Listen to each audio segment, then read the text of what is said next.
soha nem fogunk amúgy odaérni.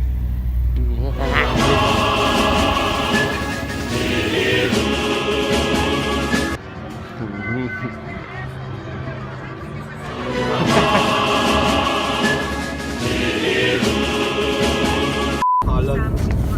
Azért nehogy leszaladjunk jobbra. Nem fogunk.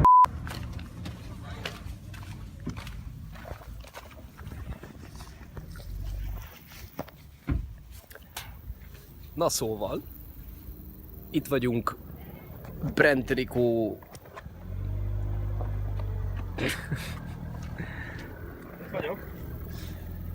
Itt vagyunk a Brentonikó városától nem túl messze, és úgy döntöttem, hogy ennek a vlognak itt kurva jó settingje lesz. Na minden esetre az.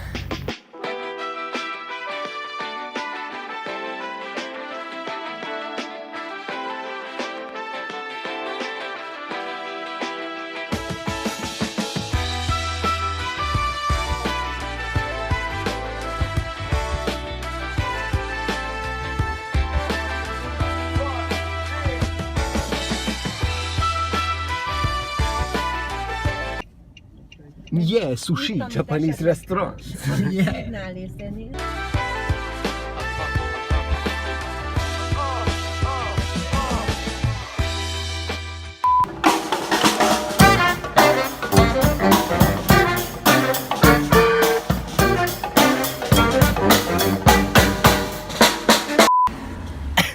A videóért 30.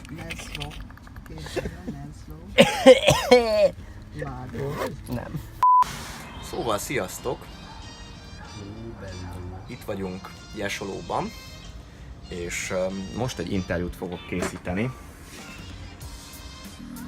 Most a 4. napon vagyunk, ugye? Igen, a 5. Szóval az... Ja, igen. Az elmúlt 3 napot a Garda tó mellett töltöttük. Nagyon jó idő volt, nagyon élveztük. Ugyanis Piccolo, hogy hívták a várost? Peschiera nevű városban tartózkodtunk, ami a Garda tótól körülbelül egy 5 perc sétára van, vagy 10-re inkább. És a Garda tóról tudni kell, hogy ez körülbelül ez az olasz Balaton, 17 km széles, meg 32 km, meg valahogy úgy hosszú, és 500 méter mély. És az nagyon jó volt, ott egy jó kis testedzést benyomtunk, utána pedig másnap a Gardalandba mentünk el, ami természetesen majd egy külön jelenet lesz, de most így összefoglalóba behozom, hogy a Gardalandba elmentünk, ami az olasz Disneyland.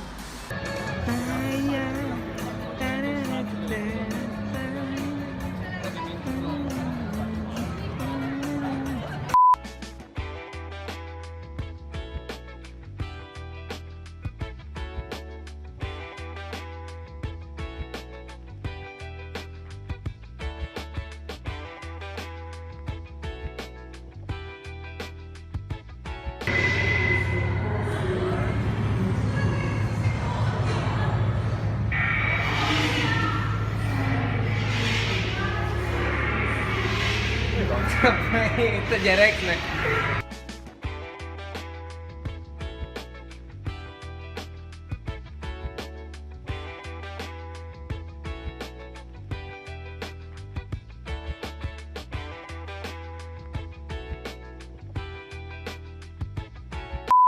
Ez voltak szép, nagyon jó attrakciók, de tényleg adrenalin-dús volt a park, tehát mindenféleképpen tudom ajánlani.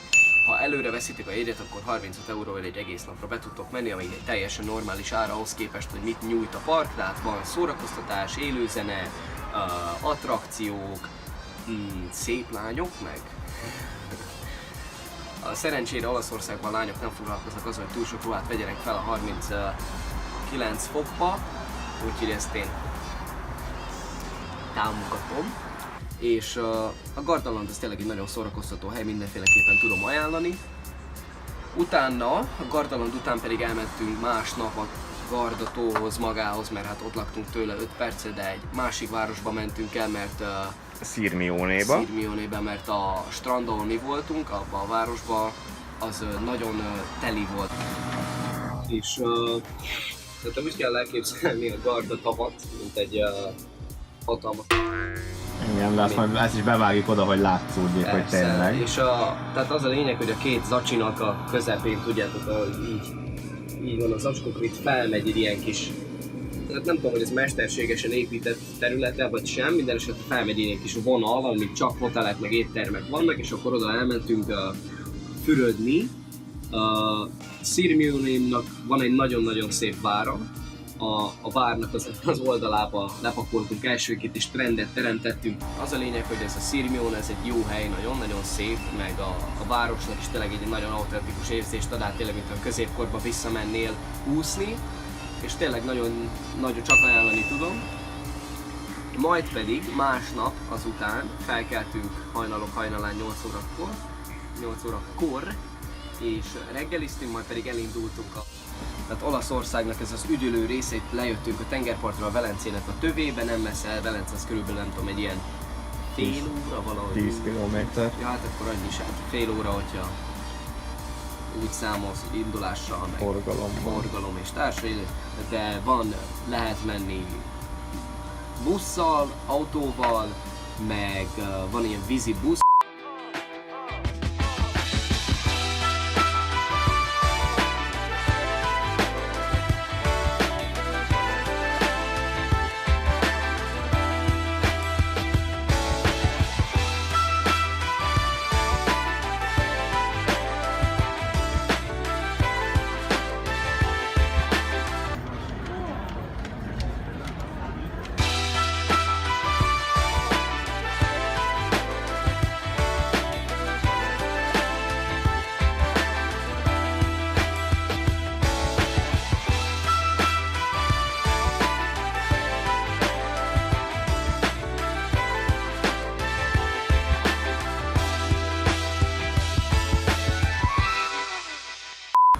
Minden esetre tényleg azt tudom mondani, hogy ugyanolyan, mint hogyha lemennél a Balatonra, csak tengerbe úszol, meg hát Nyugat-Európában vagy, tehát a kaja más, az emberek mások egy kicsit, a kultúra is egy teljesen ahogy másokkal beszélgetsz, meg az interakciók az emberek között, az tényleg nem ugyanaz, mint hogyha Magyarországon lennél, de érzésre ugyanaz, mint a Balaton, tehát hogyha egy olyan utat keresel, ahol otthonosan akarod érezni magad, de mégse akarsz otthon maradni, akkor Olaszországot, főleg Észak-Olaszországot, meg így a Velence környékét mindenféleképpen tudom ajánlani, mert nagyon jó és nagyon tényleg szépen ki van alakítva, úgyhogy csak ajánlani tudom.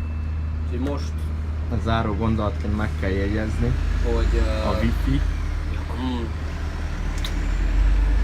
Anya mondta, hogy iratkozzatok fel, like, subscribe, vagy mi? Iratkozzatok fel, lájkoljátok a videót és osszátok meg.